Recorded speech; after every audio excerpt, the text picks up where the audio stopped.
ಸಹ ಶ್ರಾವಣ ಮಾಸದ ಪ್ರವಚನ ಕಾರ್ಯಕ್ರಮದ ಈ ಪವಿತ್ರ ಸಮಾರಂಭದ ದಿವ್ಯ ಸಾನ್ನಿಧ್ಯವನ್ನು ದಯಪಾಲಿಸಿದಾಗ ದೇವನೂರು ಶ್ರೀಮಂತರಂಜನ ಬ್ರಹ್ಮದೇಶ್ವರ ಸಂಸ್ಕಾರ ಪರಮ ಪೂಜ್ಯ ಶ್ರೀಮಂತರಂಜನ ಪರಮಸ್ವಾಮಿಗಳಾದ ಮಹಂತ ಮಹಾಸ್ವಾಮಿಗಳ ಪವಿತ್ರ ಪಾದಕಮಲಗಳಲ್ಲಿ ಭಕ್ತಿಪೂರ್ವಕ ಪ್ರಣಾಮಗಳನ್ನು ಸಲ್ಲಿಸಿ ಈ ಸಮಾರಂಭದ ಉದ್ಘಾಟನೆಯಲ್ಲಿ ನೆರವೇರಿಸಿರುವಂತಹ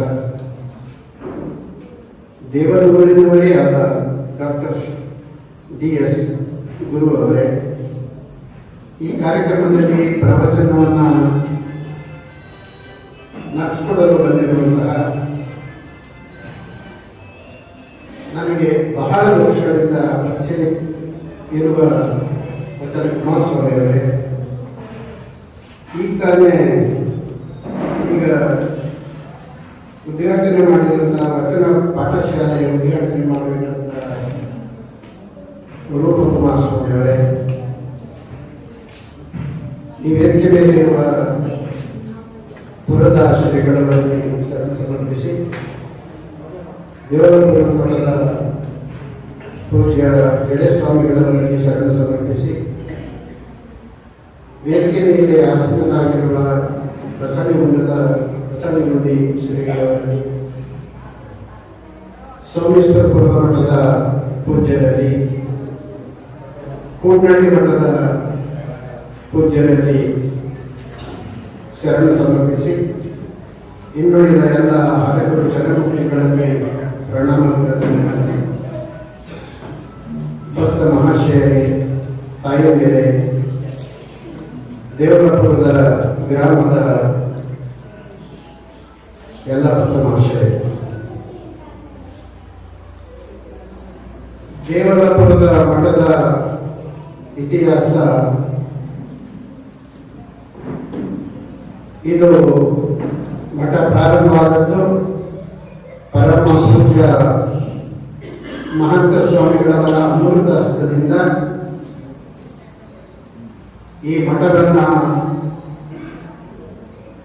ಕಟ್ಟಡವನ್ನ ಭೂಮಿ ಪೂಜೆ ಮಾಡೋದ್ರಿಂದ ಅವರು ಉದ್ಘಾಟನೆ ಮಾಡೋವರೆಗೆ ಮೇಲ್ವಿಚಾರಣವನ್ನ ನೋಡ್ಕೊಂಡಂತ ಅವರು ಸಂಪೂರ್ಣವಾದ ಆಶೀರ್ವಾದವನ್ನ ಮಾಡಿ ಈ ಮಠ ಸ್ಥಾಪನೆ ಆದದ್ದು. ದೇವಲಾಪುರ ಅಂತಿತ್ತು, ಈಗ ದೇವಲಾಪುರ ಆಗಿದೆ. ನಮ್ಮ ಮೈಸೂರು ತಾಲೂಕಿನಲ್ಲಿ ಈ ಭಾಗದಲ್ಲಿ ಪ್ರಮುಖವಾದ 3 ಮಠಗಳು, 3-4 ಮಠಗಳು, ದಾಸೋಹ ಮಠಗಳಲ್ಲಿ ದೇವಲಾಪುರ, ಸೋಮೇಶ್ವರಪುರ, ಬಸವನಗುಂಡಿ, ಕೂಡ್ನಳ್ಳಿ. ಇವು 3 ಮಠಗಳನ್ನು ಪ್ರತಿ ವರ್ಷ ಒಂದೆಲ್ಲ ಒಂದು ಕಾರ್ಯಕ್ರಮಗಳು ಧಾರ್ಮಿಕವಾಗಿ ನಡೆಯುವಂತಹದ್ದು. ದಾಸೋಹ ಮತ್ತು ಕಾಯಕಕ್ಕೆ ಏನು ಬ್ರಹ್ಮದೇಶ್ವರ ಬುನಾದಿ ಹಾಕಿದ್ರು ಅದನ್ನ ಚಾಚುವಂತ ಪದನೆ ನಡ್ಸ್ಕೊಂಡು ಬರ್ತಾ ಇರುವಂತಹವು 3 ಮಠಗಳು. ಅದನ್ನ ನಮ್ಮ ಜಡೇಸ್ವಾಮಿಗಳು ಬಹಳ ಸಮರ್ಥರು. ಅದನ್ನ ನಡ್ಸ್ಕೊಂಡು ಹೋಗುವಂತ ಶಕ್ತಿಯನ್ನ ಪರಮ ಪೂಜ್ಯ ಮಹಂತ ಸ್ವಾಮಿಗಳವರು ಅವರಿಗೆ ಕರುಣಿಸಿದ್ದಾರೆ. ಜಡೇಸ್ವಾಮಿಗಳವರು ಈ ಮಠಕ್ಕೆ ಬಂದು ಸುಮಾರು 34 ವರ್ಷಗಳು ಈ ಮಠಕ್ಕೆ ಬಂದರು. ಅದು ಪೂಜ್ಯರು ಇಲ್ಲಿಗೆ ಕೊಟ್ಟಂತ ಕೊಡುಗೆ, ನಮ್ಮ ಮಹಂತ ಸ್ವಾಮಿಗಳವರು ಕೊಟ್ಟ ಕೊಡುಗೆ ಈ ಮಠಕ್ಕೆ ಅವರನ್ನ ಭಿಕ್ಷದ ಗುರುಗಳಾಗಿ ಕಳಿಸಿದ ಫಲವಾಗಿ ಇವತ್ತು ಈ ಮಠ ಬೃಹತ್ ಆಕಾರದಲ್ಲಿ ಜಡೇಸ್ವಾಮಿಗಳವರ ಸಂತ ಮಹಂತ ಸ್ವಾಮಿಗಳವರ ಬಗ್ಗೆ ಎಷ್ಟು ಪ್ರೀತಿ, ಭಕ್ತಿ, ಗೌರವ ಅಂತಂದ್ರೆ ದೇವನೂರ ಮಠದ ಆರಾಧನೆ ಅಂತಂದ್ರೆ ಒಂದು 15 ದಿನ ಕಂಪ್ಲೀಟ್ ಮಠದ ವ್ಯವಹಾರಗಳಲ್ಲಿ ಹೋಗ್ತಾರೆ. ಮಠದ ಕಾರ್ಯ ಕಲಾಪಗಳಲ್ಲಿ ಓಡಾಡುವಂಥದ್ದು, ಮತ್ತೆ ಪ್ರತಿ ಆರಾಧನೆಯಲ್ಲಿ ಮಠದ ವತಿಯಿಂದ ಬೋಧಿಯನ್ನು ಮಾಡಿಸುವಂಥದ್ದು, ಅಲ್ಲಿ ಬಂದಂಥ ಭಕ್ತರು ಕೈಲಾದ ಸೇವೆಯನ್ನ ಮಾಡ್ತಾ ಇದ್ದಾರೆ. ಜೊತೆಗೆ ನಮ್ಮ ಜಡೇಸ್ವಾಮಿಗಳು ಎಷ್ಟೊಂದು ಮಠಕ್ಕೆ ಗುರುಗಳ ಬಗ್ಗೆ ಅಭಿಮಾನ ಅಂತಂದ್ರೆ, ನೀವು 12 ಗಂಟೆ ರಾತ್ರಿಯಲ್ಲಿ ನಿದ್ರೆಗೆಟ್ಟಲ್ಲಿ ಅವ್ರನ್ನ ಹೇಳಿದ್ರು, ಅವ್ರು ಮಾತಾಡಿದ್ರು ಗುರುಮಲ್ಲೇಶ್ವರ ಅಷ್ಟು ಒಂದು ಭಕ್ತಿಯನ್ನ ಇಟ್ಕೊಂಡಿರುವಂತವರು. ಈ ಮಠಕ್ಕೆ ಇಬ್ಬರು ಗುರುಗಳು ಪ್ರಮುಖವಾದವರು. ಒಬ್ಬರು ಶಿವಪ್ಪ ಸ್ವಾಮಿಗಳು, ಒಬ್ಬರು ಜಡೇಸ್ವಾಮಿಗಳು. ಶಿವಪ್ಪ ಸ್ವಾಮಿಗಳ ಒಡನಾಟ ಇತ್ತು, ನಮಗೂ ಚೆನ್ನಾಗಿ ಗೊತ್ತಿಲ್ಲ ಅಂತವರು. ಬಹಳ ಮೌನಿಗಳು, ಹೆಚ್ಚಿಗೆ ಮಾತನಾಡ್ತಿರ್ಲಿಲ್ಲ, ಸರಳವಾಗಿ ಇದ್ದಂಥವ್ರು. ಯಾವಾಗಲೂ ಮಂಚದ ಮೇಲೆ ಇಲ್ಲ ಇದರ ಮೇಲೆ ಕುಂತಿರೋದು ಕುಂತಿರೋದು ಬಹಳ ಅಪರೂಪ. ಅವರು ಒಂದು ಚಾಪೆ ಮೇಲೆ ಕುಂತಿರ್ತಾರೆ. ಅವ್ರನ್ನ ನೋಡಕ್ ಬಂದವರು ಚಾಪೆ ಮೇಲೆ ಕುಂತಿರೋದು. ಯಾರಿಗೂ ಯಾವ ಆತಿಥ್ಯ ಆಗಲಿ, ಗೌರವ ಆಗಲಿ ಇಲ್ಲ, ಅವ್ರನ್ನ ಏನೋ ಬೇರೆ ತರದಲ್ಲಿ ನೋಡ ಅಂತದ್ದು ಗುರುಗಳಲ್ಲಿ ಇರಲಿಲ್ಲ. ನಾವೇ ಬಂದ್ರು, ನಾವೇ ಅವ್ರು ಎಲ್ಲಿ ಕುಂತಿರ್ತಾರೋ ಅಲ್ಲಿಗೆ ಬಂದು ಅವ್ರನ್ನ ಮಾತಾಡ್ಕೊಂಡು ನಾವೇ ಅಲ್ಲೇ ಕುಂತಿರ್ತಾ ಇದ್ರು. ನಾವು ಅಷ್ಟು ಯಾವ ಆಡಂಬರದಿಂದಲೇ, ಹಮ್ಮು ಬಿಗುವಿನಿಂದಲೇ, ನಾನು ಈ ಮಠದ ಸ್ವಾಮಿಯನ್ನ ಒಂದು ಅಹಂಕಾರದಿಂದಲೇ ಬಹಳ ಸರಳವಾಗಿದ್ದಂತ ಅಂತವರ ಕೃಪಾಶೀರ್ವಾದಕ್ಕೆ ಬಾಧನಾದವರು ನಮ್ಮ ಲಿಂಗಣ್ಣವರು. ಅವರೇ ಹೇಳ್ತಾ ಇದ್ರು ಒಂದ್ಸಲ, ಲಿಂಗಣ್ಣವರು ಎಣ್ಣೆ ಮೇಯಿಸ್ಕೊಂಡಿದ್ದಂತವರು ಜಿಲ್ಲಾ ಪಂಚಾಯಿತಿ ಸದಸ್ಯರಾದರು. ಅವರ ಕೃಪೆಯಿಂದ, ಅವರ ಆಶೀರ್ವಾದದಿಂದ. ತಂದೆ ಭಿಕ್ಷದ ಗುರುಗಳ ಶಕ್ತಿ ಎಷ್ಟಿದೆ ಅಂತ. ನಮ್ಮ ಜಡೇಸ್ವಾಮಿಗಳು ಈ ಮಠಕ್ಕೆ ಬಂದದ್ದವರಿಂದ ಈವರೆಗೂ ಕಂದೆ ಭಿಕ್ಷದ ಕಾಯಕದಲ್ಲಿ ನಿರತರಾಗಿದ್ದಾರೆ. ಅವರು ಎಲ್ಲೇ ಹೋಗಲಿ, ಎಲ್ಲೇ ಬರಲಿ, ಆ ಟೈಮ್ ಸರಿಯಾಗಿ ಬಂದು ಕಂದೆ ಭಿಕ್ಷೆ ಮಾಡಿದ್ದಾರೆ. ದಾಸೋಹಕ್ಕೆ ಬಹಳ ಬೆಲೆ ಕೊಟ್ಟಂತವರು, ಅಷ್ಟೇ ಭಕ್ತಿಯಿಂದ ನಡ್ಕೊಳ್ಳುವಂಥವರು ಜಡೇಸ್ವಾಮಿಗಳು. ಅವರು ಆ ಮಟ್ಟಕ್ಕೆ ಬೆಳಿಬೇಕು, ಅಷ್ಟು ಭಕ್ತಿ ಅವರ ಬೆಳಿಬೇಕು ಅಂತಂದ್ರೆ ನಮ್ಮ ಪರಮ ಪೂಜ್ಯ ಮಹಂತ ಮಹಾಸ್ವಾಮಿಗಳವರ ಕೃಪಾಶೀರ್ವಾದ. ಮಹಂತ ಬುದ್ಧರ ಬಗ್ಗೆ ಮಾತಾಡಬೇಕು ಅಂತಂದ್ರೆ ಇಷ್ಟೆಲ್ಲ ವಿಷಯಗಳವೆ ದಿನಗಟ್ಟಲೆ ಮಾತಾಡ್ಬೋದು. ಕೆಲವು ಸಮಾರಂಭಗಳಲ್ಲಿ ಬುದ್ಧವರು ವಿರ ಸಮಾರಂಭಗಳಲ್ಲಿ ನಾನೇನಾದ್ರು ಇತ್ತು ಅಂತಂದ್ರೆ, ನಾನು ದೂರ ಕೂತಿದ್ರೆ ಹೇಳಿ ಕಳಿಸ್ತಾರೆ, ದೇವರು ಬುದ್ಧವ್ರ ಬಗ್ಗೆ ಮಾತಾಡಿ. ಆ ಹತ್ತಿರದಲ್ಲೇ ಇದ್ದರೆ ನನಗೆ ಮಾತಾಡಕ್ಕೆ ಮುಂದೆ ನನಗೆ ಹೇಳ್ತಾರೆ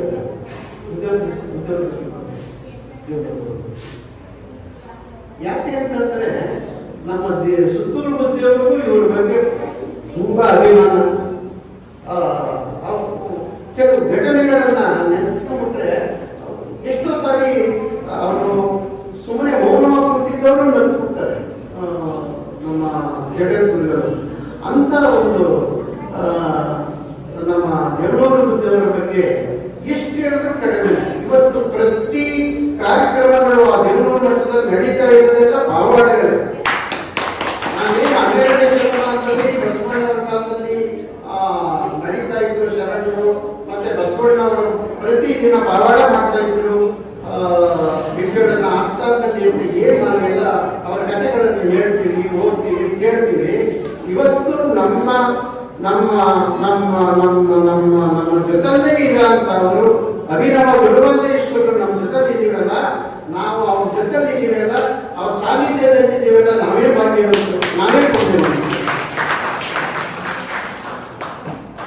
ಬೇಕು ಬೇಗ ಭವಬೀಜಗಳ ಹರಿದು ಲೋಕಗಳು ಇದ್ದು ಇಲ್ಲದ ಅವ್ರಿಗೆ ಬೇಕು ಅನ್ನೋದಿಲ್ಲ, ಬೇಡ ಅನ್ನೋದಿಲ್ಲ, ಪರಿಪೂರ್ಣವಾಗಿದ್ದಾರೆ. ನಮ್ಮ ಮಹಂತ ಬುದ್ಧಿಯವರು ಆ ಗುರುಮಲ್ಲೇಶ್ವರ ಮಠಕ್ಕೆ ಯಾವಾಗ ಆ ಮಠದ ಅಧಿಕಾರ ವಹಿಸಿಕೊಂಡ್ರು, ಇಲ್ಲಿವರೆಗೂ ನನ್ನ ಅಧಿಕಾರಿ ನಾನು ಈ ಮಠದ ಸ್ವಾಮಿ ಅನ್ನೋದೇ ಇಲ್ಲ ಅವರು ಇರ್ತಾರೆ.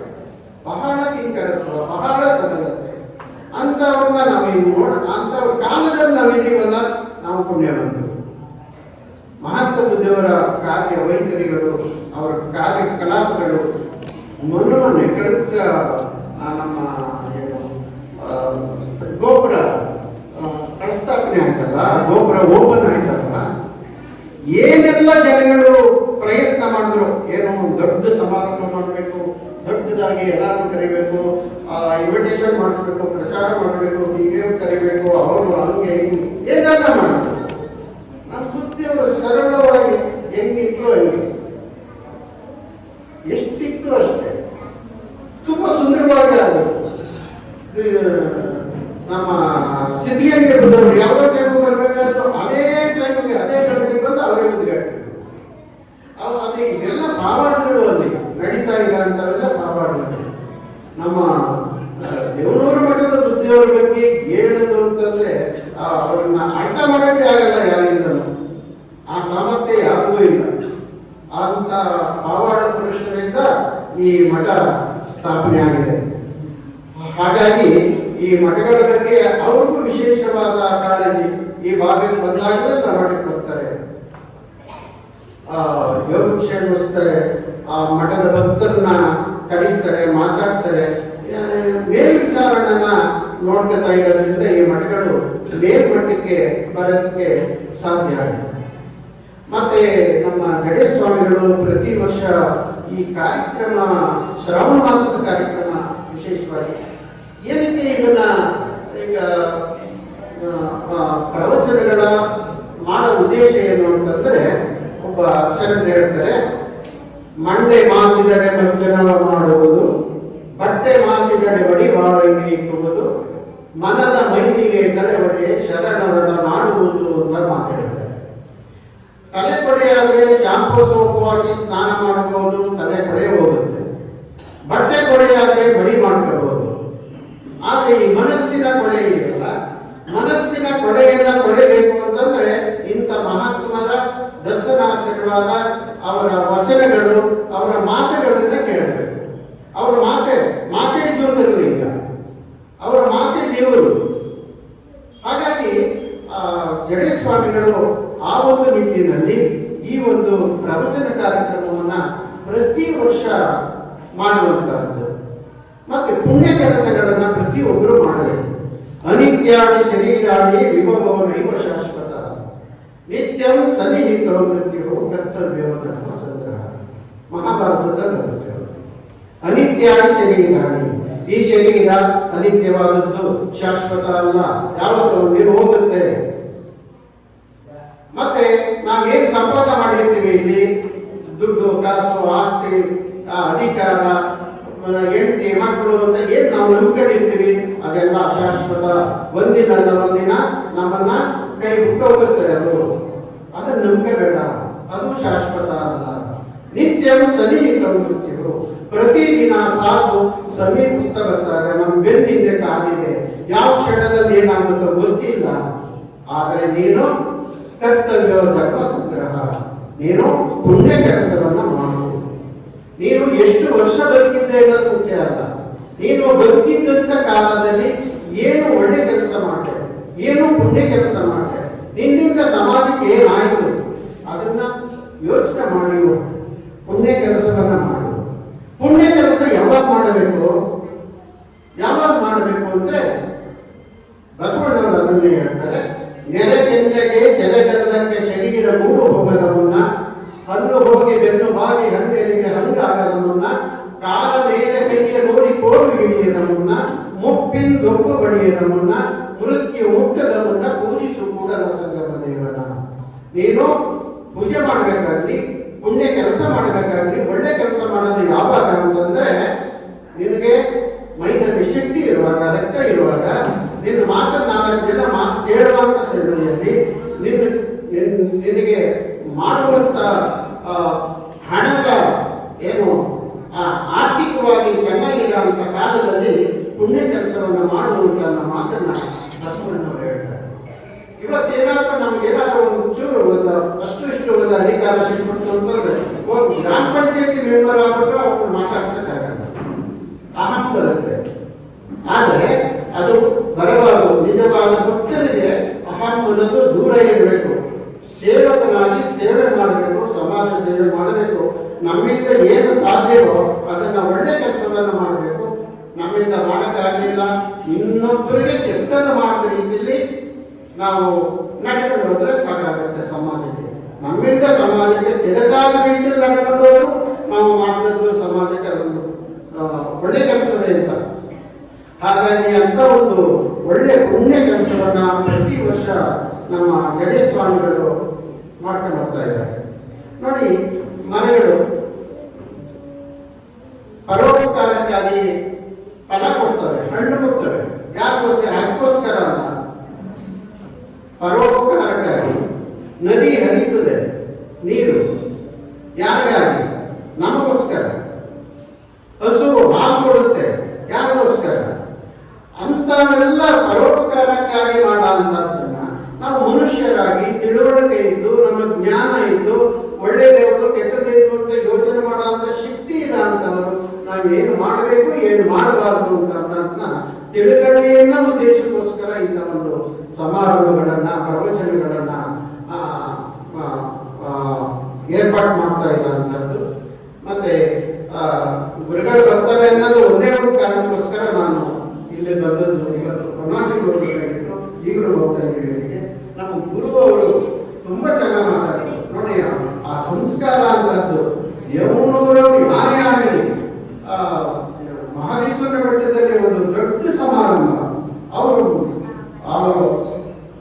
ಪ್ರಾರಂಭ ಮಾಡಿದ ತಕ್ಷಣ ಮಹಾತ್ಮ ಗುರುಮಲ್ಲೇಶ್ವರ ಧ್ಯಾನ ಮಾಡಿ ಅವರನ್ನ ಸ್ಮರಣೆ ಮಾಡ್ಕೊಂಡು ಮುಂದೆ ಮಾತಾಡ್ತಾರೆ. ಮೊನ್ನೆ ಗುಂಡೆಗಾಲದಲ್ಲಿ ಪ್ರಾರಂಭ ಮಾಡಿದ್ರು, ಗುರುಮಲ್ಲೇಶ್ವರ ಸ್ಮರಣೆ ಮಾಡಿದ್ರೆ ಬೇರೆ ಮಾತೇ ಇಲ್ಲ. ಅಂತ ಸಂಸ್ಕಾರ ಇಲ್ಲ ಅಂತ ಗುರು ಅವರು ಬರ್ತಾ ಇದ್ದಾರೆ, ಇದನ್ನು ಉದ್ಘಾಟನೆ ಮಾಡಿದ್ದೇವೆ ಈ ಕಾರಣಕ್ಕೋಸ್ಕರ. ಮತ್ತೆ ವಚನ ಕುಮಾರಸ್ವಾಮಿ ಅವರು ನಮ್ಮ ಹತ್ರದವರು ಕೊಡೆ ತಾಲೂಕು ಕೋಟೆ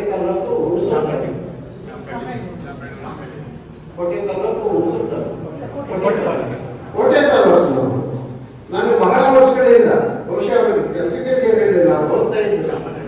ಶ್ಯಾಮನಹಳ್ಳಿ ಹುಂಡಿ ಅಂತ ಚಂಡಿಗಣ ಸ್ವಾಮಿ ಗದ್ದಿಗೆ ಪಕ್ಕದಲ್ಲೇ ಇದೆ. ಚಂಡಿಗಣ ಸ್ವಾಮಿ ಗದ್ದಿಗೆ 3 ಕಿಲೋಮೀಟರ್ ಆಗುತ್ತೆ ಇವ್ರ ಊರು. ನನಗೆ ಇವರ ತಂದೆ ತಾಯಿ ಇವರ ಬಂಧು ಇವರೆಲ್ಲ ನಾವು ಬಹಳ ಬೇಕಾದಂತರು.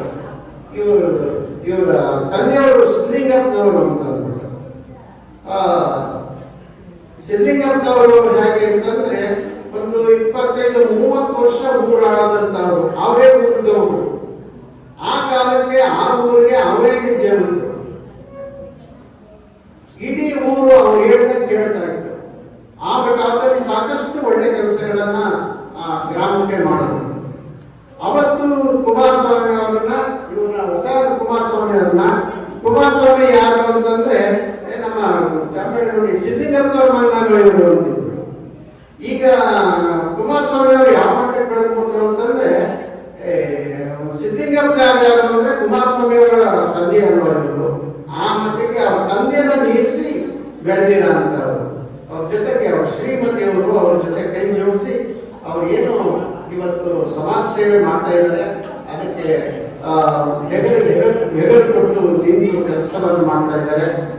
ಕೆಲಸ ಎಲ್ಲ ಯಶಸ್ವಿಯಾಗಿ ನಡೀಲಿ ಅಂತ ಹೇಳ್ತಾ ಪರಮ ಪೂಜ್ಯರಲ್ಲಿ ನಮ್ಮ ಅಧ್ಯಕ್ಷ ಅತ್ಯಂತ ಹೇಳ್ತಾ ತಮಿಳುನಾಡು ಬ್ರಹ್ಮಲೇಶ್ವರನ ಕೃಪಾಶೀರ್ವಾದ ಸದಾ ಇರಲಿ ಅಂತ ಹೇಳಿ ಮಾತನಾಡುತ್ತಾರೆ.